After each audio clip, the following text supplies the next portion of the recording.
Welcome back to Partnerships Unraveled, the podcast where we unravel the mysteries about partnerships and channel on a weekly basis. My name's Alex Whitford. I'm the VP of Revenue here at Chanex, and this week I'm very excited to welcome our special guest, Alan. How are you doing? Good, thank you, and pleased to meet you again, and looking forward to the conversation. You've had quite the career and experience, sort of that hyper growth that everyone wants to go through one company for a long period of time. Maybe you can talk us through the highlight reel, who you are and what you do. That's a loaded question. Alan Butler. I'm a long time in the industry, and grew up in the industry in the Bay Area. Frankly, with a startup called Sun Microsystems. I had 17 roles in 22 years at Sun. Proud of it, and we're a family in a tight community.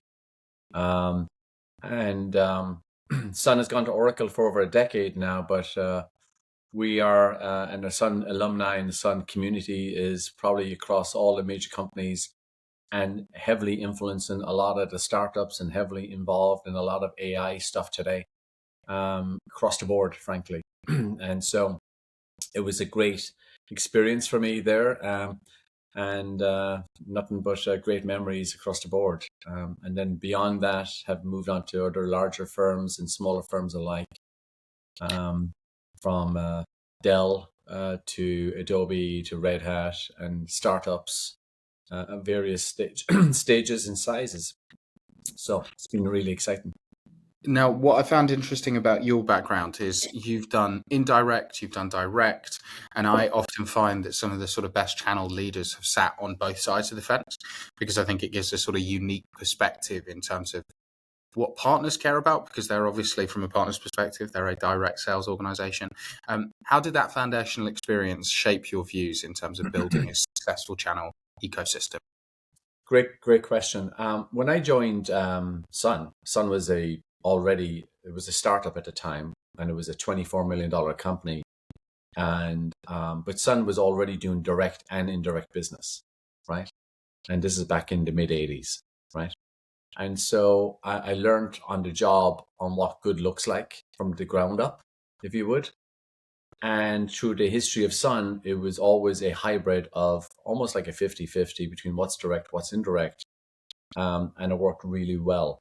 And other firms I went on to ever since then, whether large firms or startups alike, I've seen different variations of this, but I keep on going back to what good looked like, so you don't have channel conflict with your sellers in the field, your direct sellers, and that they get the opportunity to lean in for the goodness of what the partner community brings to the table, and so forth. And I've seen it firsthand where we helped change how Dell went to market. When I joined Dell 2010, 2011, it was mostly a direct company. And 5 years later, over 50, and this is about a year before the acquisition of Dell EMC, we had, of course, it takes a village, so it takes a lot of people. All of a sudden, within 5 years, 50% of Dell's revenue is indirect globally, right? And it has maintained that ever since. Yeah, I'm always sort of fascinated. We actually had Chad, who runs North American channels from Dell, on the podcast, also sharing that journey. And I'm always fascinated in terms of why businesses at some point start to do a blend approach and then start to do a partner first approach. Maybe from your experience, where you've gone through that a couple of times, what is it? What are the market forces that sort of dictate that change from we're going to do one, we're going to do both, and now we're going to prioritize indirect? Yeah, I think it starts with what's your foundation for how you measure and build a partner ecosystem, right? And do you have the right goals and metrics in place to be able to do that and scale it, right? And I view it as the audience initially is internal executive management, right? For those that are believers, it's reconfirmation. For those that need to be encouraged or educated on the benefits, it's about having a metrics-based model that demonstrates where we are, without partners and where we could be with partners if we do the right things and put the right things in place. And then the second wave to that is demonstrating in a kind of a crawl, walk, run approach that says, you know what, if we do this, here's how we measure it. Here's what good looks like. And if it's successful, here's our incremental benefit as a technology company in this particular case. And here's the partner's benefit, and here's the customer's benefit. And I think we always have to keep the customer in sight and in mind to do that. And what I mean by that is also internally, and I bring up internal intentional, right? We have to do internal selling to the benefits of the partner ecosystem, including the fact that if they don't deliver, we don't pay. So it's incremental business, and it's a real bottom line impact on the OPEX and the CAPEX of our own company when you think about putting scale and more resources in the field in the form of partners as opposed to direct sales only. Yeah, you're always, whenever you're building a channel or an indirect motion within a business that has a direct historic background, you're building it on two fronts, right? And I actually think you're correct. The important front is the internal one, because if suddenly you can get your AEs to go, ooh, it's easier for me to make more money, hit target more consistently, hit my quota more effectively. If I work through partners, suddenly you just doubled your remit, you just doubled your channel team, right? And suddenly you can start to orchestrate and architect how to build growth far more effectively. And I see so many people kill 9 months of work, 12 months of work because they went and built a partner. And then an AE took something direct because, hey, maybe the communication wasn't clear. They didn't know the partner was already involved. And suddenly we just wasted 12 months of work for no reason. Absolutely. And the internal selling is critical in my mind. It's really, and at all levels, by the way. So you got to do it tops down. You got to do it bottoms up. You got to do it in the field, outside in, as well as in corporate inside out. You can't have our partner community internally, right? Or channel partner community, if you would, create something, lob it over the fence, and just think that it's just going to land in a perfect way. You gotta shape what the marketing team does also with our partner community and with our field to make sure that the direct sellers, which includes the technical architects, not just the sellers, right, on the business side, right, which are critical, that they see this as incremental benefit and not incremental risk to their day jobs. And one of the things that then makes channel really interesting, complicated, brutal sometimes, then M&A lands, right? And so you've got a vision, you've got a process, you've got a culture, and then suddenly we've got to bring in another company. We've got to understand their product, go to market. We've got to blend two cultures, two channels, two partner sets. I know that's something you're going through today at OpenText in integrating Micro Focus. Talk to me about how you tackle that opportunity. Yeah, it's not that one side is right and the other one is wrong, or vice versa. It's more about what's the value of better together. And when any company of any size acquires the other one, it is critical to understand why they, what did scale look like for the company that was acquired, and how did the new acquiring parent company not lose some of the key benefits of why they acquired them in the first place. Obviously, there's technology, there's IP, there's existing market share that will be part of it, but there's also the ecosystem that helped it get to where it is, good, bad, or indifferent. And I've seen that with Sun for many years through a number of major acquisitions, small and large, really. Seen it with Dell acquiring Force 10 Networks from a network point of view. Seen it with OpenText for Micro Focus, right? To your point, right? And many other companies like that. And it is about making sure you take the best of what works, bringing that to the market and not losing it, and getting those lessons learned culturally to integrate into the new combined entity, if you would, right? And otherwise it's a missed opportunity. Yeah, a mentor of mine, when I've been at a company that went through M&A, he just spoke a lot about, it's about winning the middle, right? There's going to be a third of people who are really excited, a third of people who hate the idea. And the greatest businesses in the world, I'm going to call that Cisco as a company that has really built sustainable growth on how well do you acquire businesses and integrate those businesses. It is that winning the middle, right? How do you get that middle 33% who aren't sure, is this going to be good? Is this going to be bad? And how well companies can win the hearts and minds of those people, then you can start to enact some real change. You've been instrumental in some of those winning of hearts and minds. Talk to me about some of the tactics that you've used to bring people on that journey with you.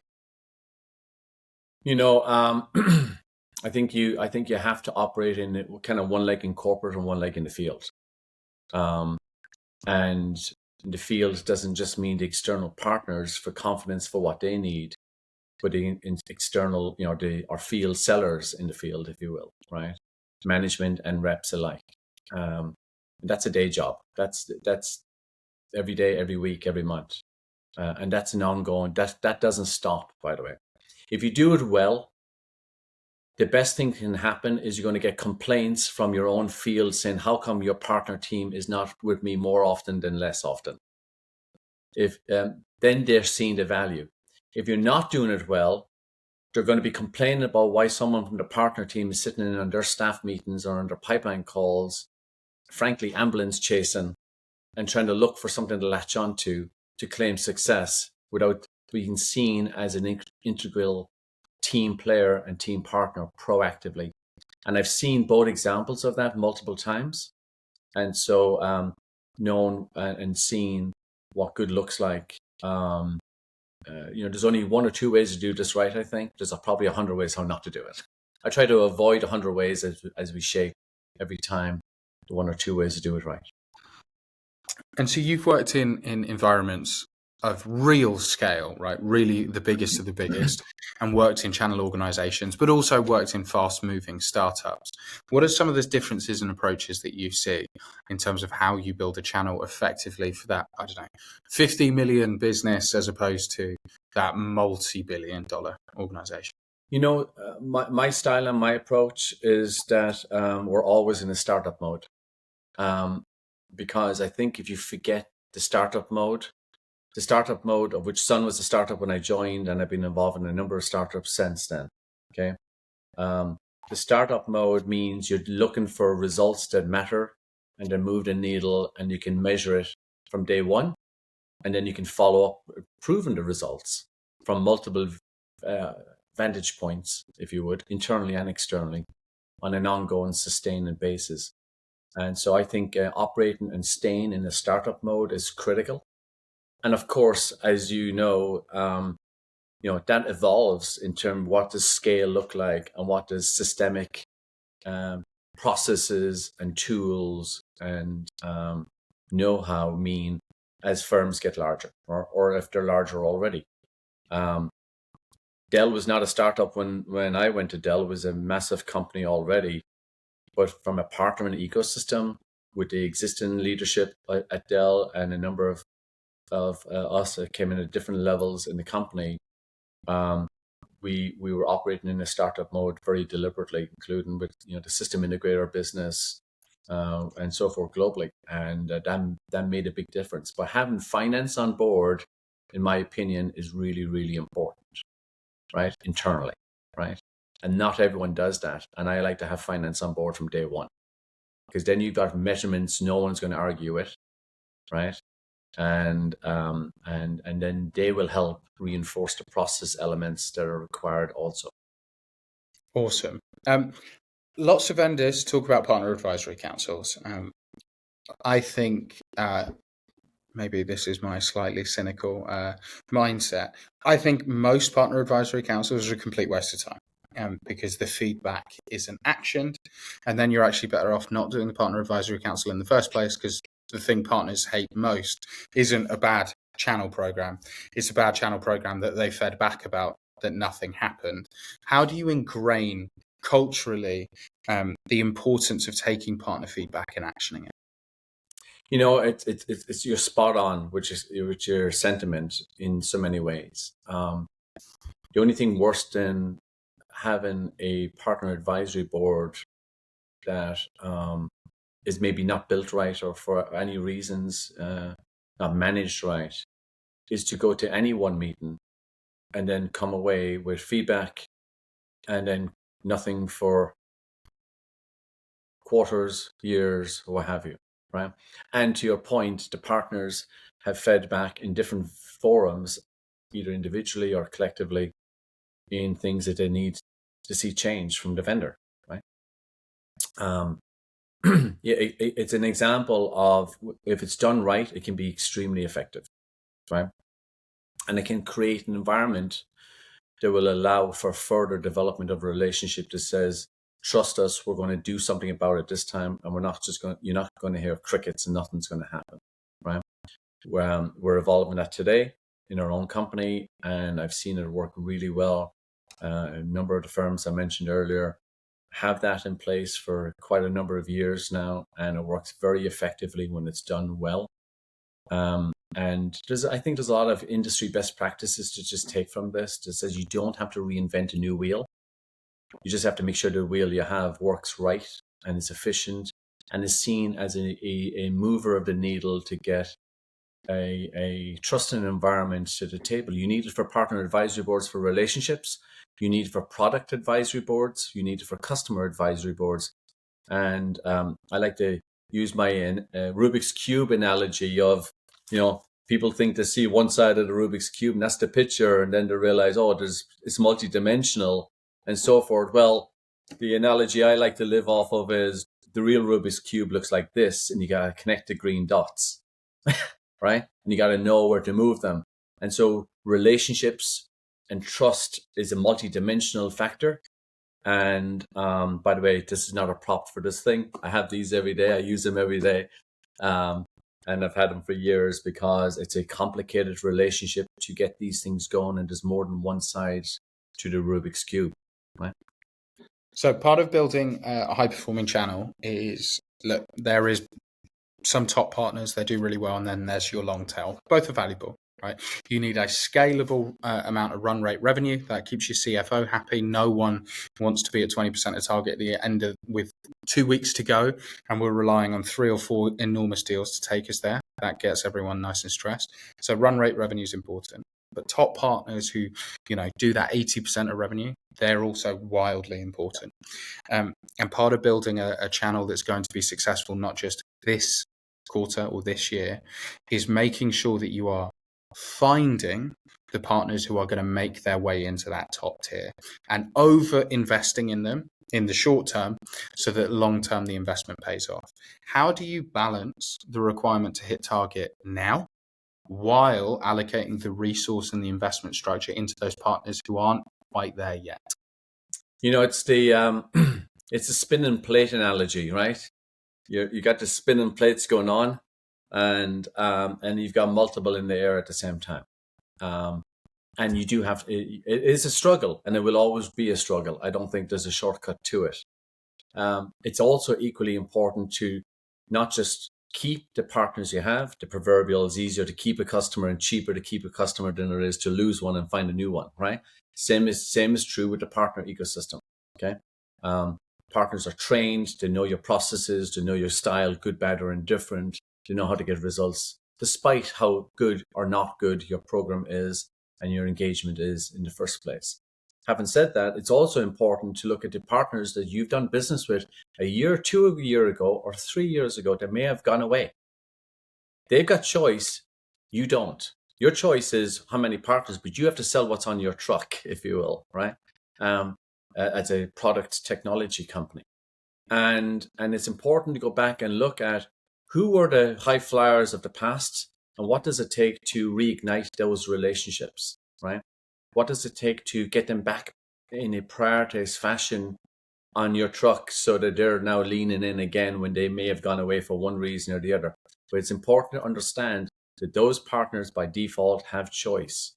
They can go with you, they can go with your competition, and we have to be selling to our partners as we help them sell to our mutual customers on a going forward basis. It's not an easy task, but you gotta keep the proverbial sides of the Rubik's Cube in flight, because each side of this are very, very important.